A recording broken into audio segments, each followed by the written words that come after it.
Rohan's mother is 26 years older than him, मतलब जो रोहन की मम्मी है उससे 26 साल बड़ी है। मतलब मम्मी सीधी सी बात है बड़ी ही होगी। क्वेश्चन में बोला है जो रोहन की मम्मी है उससे 26 साल बड़ी है, इसका मतलब मान लो रोहन 10 साल का है तो उसकी मम्मी 26 साल बड़ी कितना हुई, 36 साल की हुई। ठीक है। The product of their edges 3 years from now. 3 years from now का मतलब क्या होगा, फ्यूचर की बात हो रही है, 3 साल बाद, अब से 3 साल बाद would be 360। We would like the Rohan's present age. तो देखो सिंपल है, रोहन की मम्मी रोहन से 26 साल बड़ी है, तो यदि मैं मान लूं let present age of Rohan is x years. ठीक है, रोहन की प्रेजेंट एज यदि मैं मान लूंगा एक्स, तो रोहन की मम्मी की एज कैसी कितनी हो जाएगी, इसको ऐसे लिख देता हूं।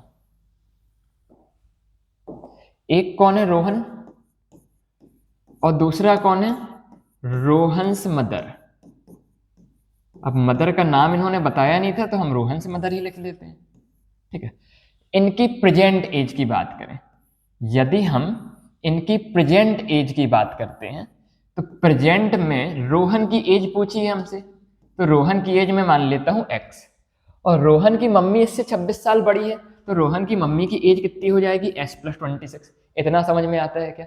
अरे भैया उसकी मम्मी उससे 26 साल बड़ी है तो मान लो उसकी एज 10 साल है तो मम्मी कितनी की होगी, 36 ईयर्स की, 26 साल ज्यादा। उसकी एज यदि एक्स ईयर्स की है तो उसकी मम्मी कितनी होगी, 26 साल ज्यादा की। अब 3 साल बाद की सिचुएशन है, 3 ईयर्स फ्रॉम नाउ, तो 3 ईयर्स फ्रॉम नाउ मतलब 3 साल बाद। 3 साल बाद क्या होगा, यदि आप आज 15 ईयर्स के हो तो 3 साल बाद कितने हो गए, 18 के, 3 जोड़ देंगे। वैसे ही रोहन आज एक्स का है तो 3 साल बाद कितने का हो जाएगा, एक्स प्लस 3 एज का। और रोहन की मम्मी यदि एक्स प्लस 26 की है तो 3 साल बाद कितने की हो जाएगी, 3 ऐड कर देंगे तो कितना आ जाएगा हमारा, एक्स प्लस 29। ठीक है, तो ये तो उनके 3 साल बाद किए जाएगी। तो क्वेश्चन बोल रहा है कि जो प्रोडक्ट है उनकी एज का 3 साल बाद, तो 3 साल बाद इनकी एज का प्रोडक्ट कितना होगा, रोहन की x प्लस 3 है और मम्मी की x प्लस 29 है। ये जो है ये कितना 360 के बराबर है।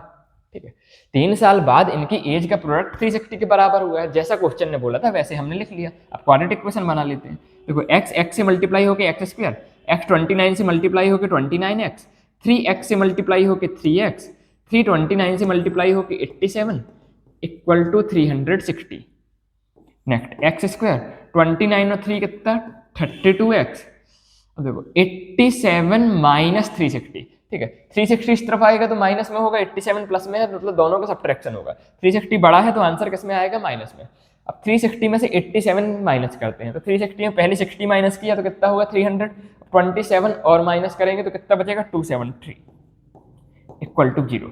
ये क्या बन गई, हमारी क्वाड्रेटिक इक्वेशन बन गई। ठीक है, तो इन्होंने क्वाड्रेटिक इक्वेशन बस बनाने के लिए बोला था तो ये बना दी हमने क्वाड्रेटिक इक्वेशन। इसको सॉल्व करेंगे तो x आ जाएगा, मतलब रोहन की एज आ जाएगी, और उसमें सॉल्व कर देंगे रोहन की एज में 26 ऐड कर देंगे तो इसकी मदर की एज आ जाएगी। पर हमें ये एज निकालनी नहीं है, हमें केवल क्वाड्रेटिक इक्वेशन बनाने को बोला था, फॉर्म द क्वाड्रेटिक इक्वेशन, तो हमने क्या कर लिया, इक्वेशन बना के छोड़ दिया।